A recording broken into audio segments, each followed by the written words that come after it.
दोस्त किसी ने क्या खूब कहा है कि जैसे करते हैं ऐसे फल मिलता है। दोस्त ये पुरानी कहावत है लेकिन सही है। भगवान ने हमारी किस्मत लिखी है लेकिन किस्मत को सुधारने वाले और बदलने वाले हम ही होते हैं।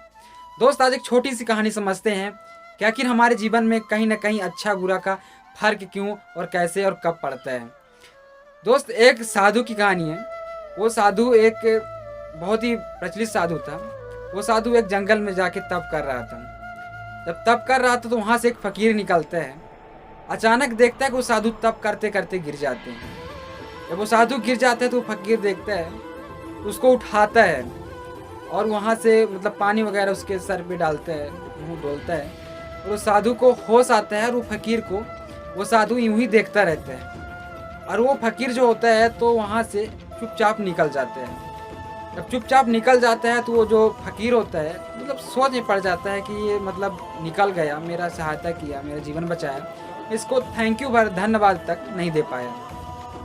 तो क्या होता है कि जो फकीर होता है तो चला जाता है और वो जो साधु होते हैं वहाँ से उठ जाते हैं और गांव में एक सभा लगाते हैं, प्रवचन लगाते हैं और गांव में कुछ अच्छी चीज़ सिखाने के लिए बैठते हैं, सभा लगा जाते हैं। तो दोस्त वो सभा में क्या होता है कि जो फकीर होता है वो फकीर वहाँ से लौटता है। जब लौटता है तो साधु जो होता है फकीर को देख लेते हैं। जो साधु फकीर को देख लेते हैं तब वो फकीर वहाँ से मतलब खड़ा होता है तो उसको पास बुलाते हैं। जब पास बुलाते तो उसको बोलते हैं कि तुम मेरे साथ मतलब मैं तब में लीन था, मुझे अचानक कुछ हो गया, आपने मेरी मदद किया और मैं हमसे कुछ मांगे बिना, यहाँ से कुछ सुने बिना आप निकल गए, ऐसे क्यों?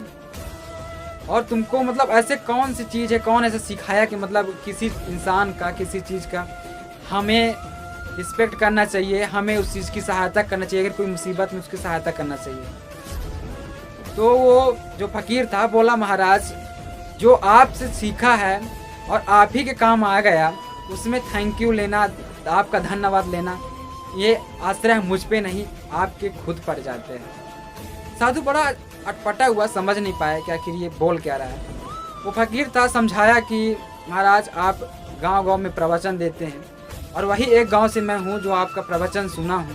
तो किसी निवल का हमें सहायता करना चाहिए, किसी अगर कोई स्थिति में फंस गया, मजबूरी है, उसकी हमें सहायता करना चाहिए।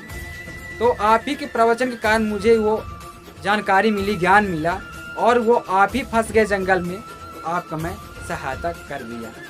तो दोस्त हमारे जीवन में ऐसा होता है कि जो हम करते हैं वही हम भरते हैं। दोस्त भगवान हमारे किस्मत तो लिखा है, कैसे भी लिखा है, बनाया है, जन्मा है, लेकिन हम इसको अपने किस्मत को किस तरीके से, किस ढांचे में ढाल सकते हैं वो हमारे हाथ में है।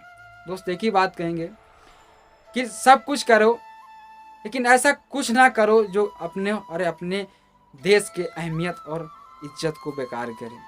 दोस्त यहाँ एक ऐसा देश है, श्रद्धालु देश है, यहाँ का लोग बहुत व्यवहार शैली सब अच्छी है, बेस्ट है। दोस्त यही उम्मीद करता हूँ कि खुद की नहीं भूख मिटाने के लिए जियो, किसी और के भूख मिटाने के लिए जियो, क्योंकि अगर खुद की भूख मिटाने के लिए जियोगे वे एक कुत्ता भी काम करता है और कुत्ता में आप में कुछ फर्क नहीं होगा। इसलिए अगर इंसान बनना है तो सच्चे इंसान की तरह रहिए। दोस्त उम्मीद करता हूँ कहीं ना कहीं ये वीडियो आपको प्रेरित करती होगी। अगर छोटी सी भी कहानी से आपको कुछ न कुछ समझ में आई तो चैनल को सब्सक्राइब करिएगा और ये वीडियो ज़्यादा से ज़्यादा शेयर करिएगा। तब तक के लिए धन्यवाद दोस्त।